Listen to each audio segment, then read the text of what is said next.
आप सभी का मंगल हो। नमस्कार। कल मेरे से एक सज्जन ने फ़ोन करके पूछा कि हमारा मन पाठ पूजा करते समय, ध्यान करते समय क्यों नहीं लगता है? उबासी आती है, आँखों में आँखें गीली हो जाती हैं और विचार बहुत ज़्यादा चलते रहते हैं। देखिए, मैं एक बहुत अपना अनुभव बता रहा हूँ, अपनी अनुभूति बता रहा हूँ। हमेशा आदमी को वही लिखना चाहिए, वही बोलना चाहिए जो उसकी अनुभूति हो। सबसे बड़ी चीज़, आप इस चीज़ पे गौर कर लीजिए, हमारे को आदत नहीं होती है कि हम टिक कर बैठकर शांत होकर कुछ भी कार्य कर पाएँ। अपने विचारों को समग्र करते हुए, एकाग्रचित्त करते हुए हम कुछ ध्यान लगा पाएँ। आज अभी अपने को नॉवल पढ़ना हो, कोई मैगज़ीन पढ़नी हो, हम बहुत ध्यान से पढ़ते हैं। कई लोग तो बाथरूम में, टॉयलेट में पढ़ते हैं। इसी प्रकार से जब हमें 3-3 घंटे कहते हैं या 2.5 घंटे, 2 घंटे कोई फ़िल्म देखनी, हम बड़े चाव से देखते हैं। क्योंकि उसमें शरीर को किसी प्रकार से मतलब वो स्वच्छंद, इससे पहले स्वच्छंद होता है, स्वतंत्र होता है एकदम से, लेकिन शरीर को किसी प्रकार से बंधने की आदत नहीं होती है मन को और तन को भी, शरीर को भी। तो शरीर के अंदर की जो नकारात्मकताएं हैं, मन के अंदर की जो नकारात्मकताएं, वो उबल उबल के आती हैं। तो मन की नकारात्मकताएं विचारों का इतना तेजी से प्रभाव बन जाता है कि वो रुकता ही नहीं और अजीब अजीब विचार आते हैं, पता नहीं कौन कौन से नए पुराने विचार आते हैं। और शरीर, उसको तो ऐसा लगता है जैसे कोई स्कूल के मास्टर जी ने कोई उसको सजा दे दी हो। वो तो ऐसे अंगड़ाइयाँ लेगा, उबासी लेगा और अजीब अजीब ऐसी हरकत है कि बैठना ही दुश्वार हो जाता है।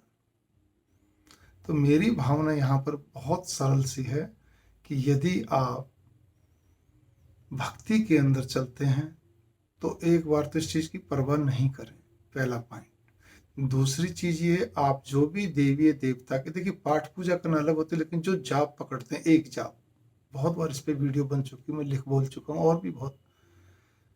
तो आप इस चीज़ पे गौर कर लीजिए कि एक जाप पकड़कर उसी को अधिक से अधिक करिए, इतना अधिक से अधिक करिए कि जैसे ही आपका किसी से बोलना बंद हुआ, मतलब कोई कहीं आप बात कर रहे हैं या कुछ आप लिख पढ़ रहे हैं या गैजेट्स चला रहे हैं, उसके अलावा आपको बस वो जाप रुकना ही नहीं चाहिए। मैं तो एक छोटा सा एग्जांपल देना चाहता हूँ। आप केवल सब्जी को भी सुधार रहे हैं, मतलब चलिए सुधारने का मतलब काट रहे हैं, तो आप इस बात पे गौर कर लीजिए कि आप उस समय भी अपना जाप करिए। भावना मेरी ये है, जाप को मत छोड़िए। आप चाहे नहा रहे हैं, धो रहे हैं, खा रहे हैं, पी रहे हैं, कुछ भी किसी भी अवस्था में आप मत छोड़िए, अधिक से अधिक करिए, पूरी ताकत लगा करिए। कैसे छूटता है, बस आपके दिमाग में एक ही चीज है, जाप छूटना नहीं चाहिए, जाप छूटना नहीं चाहिए, जाप छूटना नहीं चाहिए। मैं इतनी बार बोल रहा हूँ आपको। मैं गायत्री मंत्र पे चलता हूँ, मेरे पास और कोई जाप मैं नहीं करता, केवल गायत्री मंत्र। तो वो अलग बात है कि आप गायत्री मंत्र करते हैं, आप क्या करते हैं, अभी मैं उस विवेचना पे नहीं जा रहा। ओम से लेकर गायत्री मंत्र, इस बीच में हजारों मंत्र, राम राम करते हैं, ओम नमः शिवाय करते हैं, आप करते चलिए, रुकना नहीं चाहिए। आपको खुद को मालूम पड़ जाएगा, वो जाप आपका टॉयलेट में भी नहीं रुकेगा, जब रात को नींद खुलेगी तब भी चलता मिलेगा, कुछ भी बात करो चलता मिलेगा, और आपको करना भी चाहिए। तब जाके आपके शरीर के जो इलेक्ट्रॉन, प्रोटॉन, न्यूट्रॉन है वो पॉजिटिव होंगे। वो धीरे धीरे पॉजिटिव होते होते आपके अंदर पॉजिटिविटी आएगी।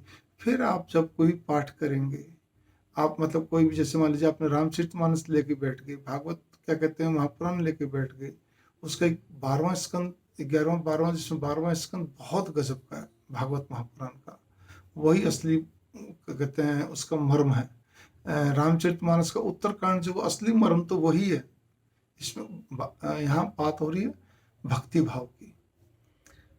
भागवत महापुराण मोक्ष और भक्ति भाव दोनों को लेकर चला हुआ 12वां स्कंद। इसी प्रकार से इसमें पूरा क्या कहते हैं भक्ति भाव है। आपका योग वशिष्ठ पूरा पूरा कहते हैं मोक्ष के ऊपर है। मेरी भावना यहाँ पर यह है कि आप कम से कम जब बैठेंगे तो भक्ति के अंदर क्या रहता है, 3-4 युग हैं, सतयुग, त्रेता युग, द्वापर युग, कलयुग। चारों युगों के अंदर केवल कलयुग को ही सबसे बड़ा इसलिए वो भारी पड़ गया सब युगों पर, जबकि कलयुग पूरी तरह अधर्म और अवगुणों से भरा हुआ है। लेकिन वो भारी इसलिए पड़ गया कि इसमें केवल नाम जप सुमिरन से ही आपका कल्याण हो जाता है, आप भवसागर से पार हो जाते हैं, लेकिन बस उसके लिए थोड़ा प्रयास करना। और इस प्रयास, बाकी में तो क्या है कि ज्ञान चाहिए, वैराग्य, तप आदि बहुत सारी मेहनत करना, तब जाके किसी किसी को मिलता था वो ऊपर का पद, कैवल्य पद भी बोल लीजिए, कुछ भी बोल लीजिए आप। लेकिन जब व्यक्ति भक्ति भाव पे चलता है, रामचरितमानस के उत्तरकांड में आप पढ़ लीजिए, आजकल मैं उसी को पढ़ रहा हूँ, और अच्छी चीज है।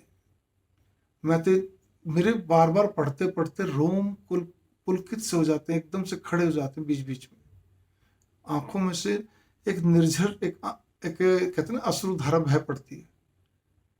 बहुत आनंदित लगता है, पाठ करने के बाद भी बहुत आनंदित लगता है, आप यकीन करिए। और सबसे बड़ी बात यहाँ पर यह कि जिस समय आपके शरीर के रोम खड़े होंगे, नैनों में आंसू भी अगर आ सकते हैं, कोई बड़ी बात नहीं है, और आपका एक आनंद लगना, तो यही भगवान की कृपा होती है। इसका मतलब तन मन तो उस चीज के लिए तैयार हो चुका है, प्रभु कृपा आप पे हो रही है। मैं एक गृहस्थी के नाते से आपको एक सरल सी चीज बता रहा हूँ, जिसको आप समझिए इस चीज को।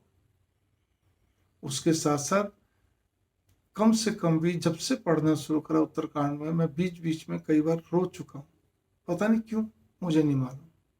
बहुत अच्छा भी लगता है कि ये चीजें क्या होती है, सत्य होती है।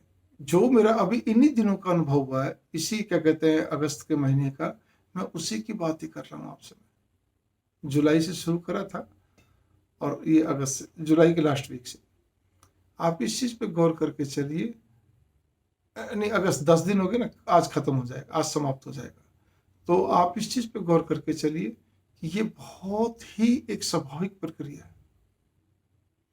और आप जब सारे दिन आनंदित रहेंगे, तब समझिए प्रभु की कृपा हो रही है। कुछ भी स्थिति चल रही, थोड़ा बहुत देखो, मनुष्य स्वभाव एक बार विचलित भी हो सकता है, लेकिन उसके बाद भी फिर आप एकदम संभल जाते हैं, तो समझिए प्रभु का कृपा आप पे चल रही है। आगे चल के ये भी नहीं रहेगा, आपकी मनोवृत्तियों में बदलाव भारी आना शुरू हो जाएगा। आपके मित्रगण, परिचित, रिश्तेदार, आपके घर वाले हैरान हो जाएंगे कि अचानक इनके अंदर कैसे बदलाव आ गया। मैं आपसे फिर अनुरोध कर रहा हूँ, भक्ति भाव ही कल्याणकारक है। आपको कोई गृहस्थी छोड़ने की जरूरत नहीं है, आपको गृहस्थी से विमुखता की जरूरत नहीं है, आपको किसी प्रकार से कोई बहुत ज्यादा कठोर तप करने की जरूरत नहीं है, कुछ भी नहीं। केवल सरल भाव से, मन वचन कर्म से किसी का अहित नहीं हो, और हम प्रभु स्मरण करते चलें, लगातार करते चलें। और कुछ समय प्रभु के लिए देना भी, मतलब उसके अंदर पाठ पूजा भी होती है, उसके अंदर अलग से कुछ स्वाध्याय भी होता है, मतलब पढ़ना भी होता है, कुछ अच्छा, कुछ जाप भी होता है बैठकर। आप देखिए, कल्याण का कल्याण ही रहेगा, बिन मांगे बहुत सारी चीजें आपको मिलनी शुरू हो जाएंगी। रामचरितमानस के उत्तरकांड में तो ये भी लिखा है कि कैवल्य पद, जो सबसे सर्वोच्च सर्वश्रेष्ठ पद होता है अध्यात्म के अंदर, वो भी केवल भक्ति मार्ग वाले को मिल जाता है, स्वतः बिना कहे, जबरदस्ती सब लिखा है, उनकी झोली में आ जाता है। और सांसारिक चीजें तो बहुत ज्यादा। तो इसी के साथ ही अब इस 10 दिन का जो अनुभव था, वो मैंने आपको भी अभी एक प्रकार से शेयर करा है, और आप, आशा करता हूँ इसी को तरह से आप लाभ उठाएंगे। नमस्कार, मेरी मंगल कामना।